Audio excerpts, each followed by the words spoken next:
ಈ ಹಿಂದಿನ ವಿಡಿಯೋದಲ್ಲಿ ಕಾರ್ಮಿಕರ ಆರೋಗ್ಯ, ಸಾಮಾಜಿಕ ಮತ್ತು ಆರ್ಥಿಕ ಭದ್ರತೆ ಕುರಿತಾಗಿ ಕಾರ್ಮಿಕ ಇಲಾಖೆ ಜಾರಿಗೊಳಿಸಿರುವ ಕಾರ್ಯಕ್ರಮಗಳ ಬಗ್ಗೆ ವಿವರಣೆ ನೀಡಿದ್ವಿ. ಈ ವಿಡಿಯೋದಲ್ಲಿ ಮಹಿಳಾ ಕಾರ್ಮಿಕರು, ವಿಶೇಷ ಚೇತನ ಶ್ರಮಿಕರು, ಮನೆಗೆಲಸದವರ ಶ್ರೇಯೋಭಿವೃದ್ಧಿಗಾಗಿ ಇರುವ ಯೋಜನೆಗಳ ಬಗ್ಗೆ ತಿಳಿಯೋಣ. ಋತುಚಕ್ರ ರಜೆ ನೀತಿ. ಋತುಚಕ್ರ ರಜೆ ನೀತಿ ಕುರಿತಾಗಿ ಕಾರ್ಮಿಕ ಇಲಾಖೆ ಈಗಾಗಲೇ ಅಧಿಸೂಚನೆಯನ್ನು ಹೊರಡಿಸಿದ್ದು, ಮಹಿಳಾ ಕಾರ್ಮಿಕರು ಋತುಚಕ್ರದ ಅವಧಿಯಲ್ಲಿ ಪ್ರತಿ ತಿಂಗಳು 1 ದಿನದಂತೆ 12 ವೇತನ ಸಹಿತ ರಜೆಯನ್ನ ಪಡೆಯಬಹುದಾಗಿದೆ.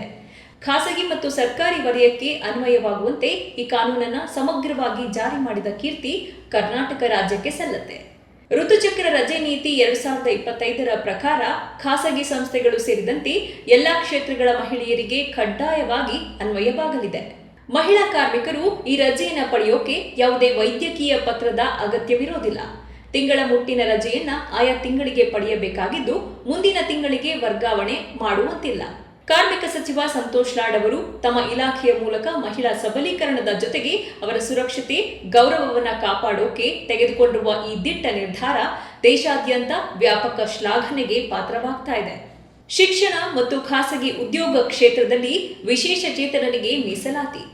ಕಾರ್ಮಿಕರ ರಚನಾತ್ಮಕ ಸಬಲೀಕರಣವನ್ನ ಆದ್ಯತೆಯನ್ನಾಗಿರಿಸಿಕೊಂಡಿರುವ ರಾಜ್ಯ ಕಾರ್ಮಿಕ ಇಲಾಖೆ ಇದೀಗ ವಿಶೇಷ ಚೇತನರಿಗೆ ಶಕ್ತಿ ತುಂಬೋಕೆ ಮುಂದಾಗಿದೆ.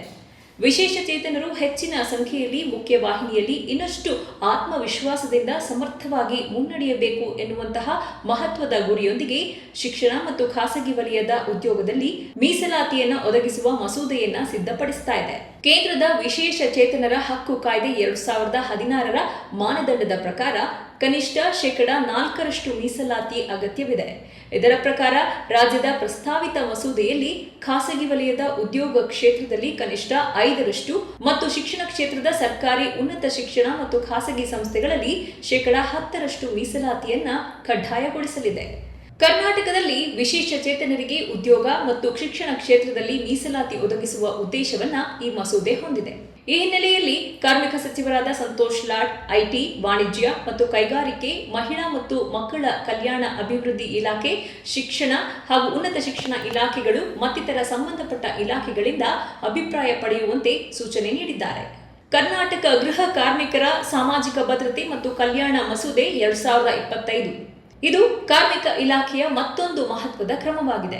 ಗೃಹ ಕಾರ್ಮಿಕರು ಅಂದರೆ ಮನೆ ಕೆಲಸದವರು ಹೆಚ್ಚಿನವರು ಮಹಿಳೆಯರೇ ಆಗಿದ್ದು, ಅವರ ಕಲ್ಯಾಣ ಮತ್ತು ಭದ್ರತೆಯ ದೃಷ್ಟಿಯಿಂದ ಈ ಮಸೂದೆ ಮಹತ್ವದ ಪಾತ್ರ ವಹಿಸಲಿದೆ. ಕರ್ನಾಟಕದಲ್ಲಿ ಜಾರಿಯಾಗಲಿರುವ ಈ ಕಾನೂನು ಇಡೀ ದೇಶಕ್ಕೆ ಮಾದರಿಯಾಗಲಿದೆ.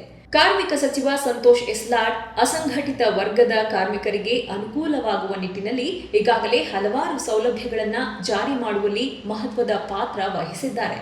ಈ ಮೂಲಕ ಕಾರ್ಮಿಕ ಇಲಾಖೆ ಕಂಡ ಅತ್ಯಂತ ಕ್ರಿಯಾಶೀಲ ಮತ್ತು ಸಮರ್ಥ ಸಚಿವರಾಗಿ ಸಿದ್ದರಾಮಯ್ಯ ಸರ್ಕಾರದ ಸಚಿವರ ಪೈಕಿ ಜನಮನ್ನಣೆಗೆ ಪಾತ್ರರಾಗಿದ್ದಾರೆ ಸಂತೋಷ್ ಲಾಡ್.